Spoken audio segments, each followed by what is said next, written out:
ഉസ്താദിൻ്റെ വിയോഗം ഈ നാട്ടിലല്ല, ഒരു സമൂഹത്തിന് മുഴുവൻ ജാതി മത ഭേദമന്യേ എല്ലാവർക്കും ഒരു തീരാനഷ്ടമാണ്. അങ്ങനെ നമ്മൾ അഭേദ്യമായിട്ടുള്ളൊരു ബന്ധമായിരുന്നു. അതൊക്കെ തകർന്ന് അതിനുശേഷമാണ് ഞാൻ ഉസ്താദിൻ്റെ അടുത്ത് എത്തുന്നത്, വേറൊരാൾ പറഞ്ഞിട്ട്. അതുമായിട്ട് ഒരുപാട് തവണ ഇടപഴകി. ഏത് മേഖലയിലായിരുന്നു നിങ്ങളുള്ള സംസാരങ്ങളൊക്കെ? ഞാൻ ഒരു രാഷ്ട്രീയക്കാരനാണ്, ഒരു ബിസിനസ്സുകാരനായിരുന്നു, 5-6 ബസ്സൊക്കെ ഉണ്ടായിരുന്നു. അതൊക്കെ തകർന്ന് അതിനുശേഷമാണ് ഞാൻ ഉസ്താദിൻ്റെ അടുത്ത് എത്തുന്നത്, വേറൊരാൾ പറഞ്ഞിട്ട്. പിന്നെ ഞാൻ പഴയ മന്ത്രി KP നൂറുദ്ദീൻ്റെ കൂടെ 10-40 വർഷം ഉണ്ടായ ഒരാളാണ്. അപ്പോൾ നൂറുദ്ദീൻ സാഹിബ് ഞാനും ഒരു തവണ ഇവിടെ പുള്ളി MLA ആയ സമയത്ത് ഇവിടെ വന്നിട്ടുണ്ട്, ഒരു ഫംഗ്ഷന് പുള്ളിനെ ക്ഷണിക്കാൻ വേണ്ടി.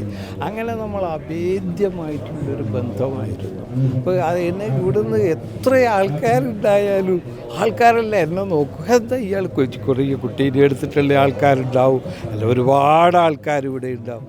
അപ്പോൾ ഇതേപോലെ ആൾക്കൂട്ടത്തിൻ്റെ നടുക്ക് എന്നെ വിളിച്ചു, ഉസ്താദ് പ്രത്യേകമായിട്ട് വിളിച്ചു.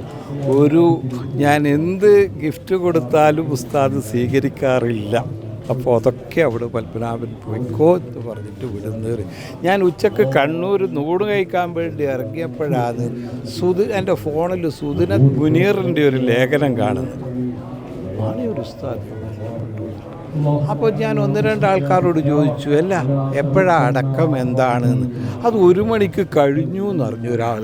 ഞാൻ പറഞ്ഞേ അങ്ങനെ വരാൻ സാധ്യതയില്ലല്ലോ, ഉസ്താദ് രാവിലെ മരണപ്പെട്ടെങ്കിൽ 1 മണിക്കൊന്നും ഉസ്താദിൻ്റെ.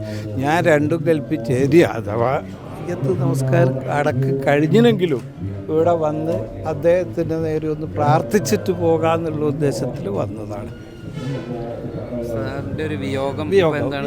ഉസ്താദിൻ്റെ വിയോഗം ഈ നാട്ടിലല്ല, ഒരു സമൂഹത്തിന് മുഴുവൻ ജാതി മത ഭേദമന്യേ എല്ലാവർക്കും ഒരു തീരാനഷ്ടമാണ് ഉസ്താദിൻ്റെ വിയോഗം.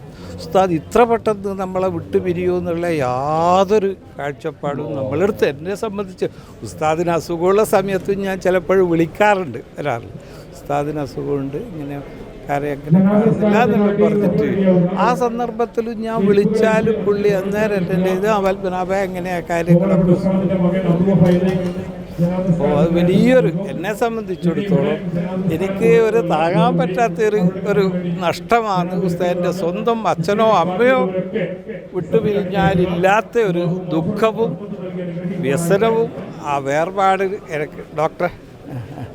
അപ്പോൾ അത് വല്ലാത്ത ഒരു അവസ്ഥയിലാണ് എന്നെ എത്തിച്ചത്. ഏതായാലും അദ്ദേഹത്തിൻ്റെ ആ മയ്യത്ത് കാണാനുള്ളൊരു ഭാഗ്യം ഉണ്ടായത് ഞാൻ പടച്ചോനോട് സ്തുതിക്കുന്നു. അത് നമ്മൾ തമ്മിലുള്ള ആ ബന്ധത്തിൻ്റെ ഒരു ദൃഷ്ടാന്തമായിട്ടാണ് ഞാൻ കാണുന്നത്.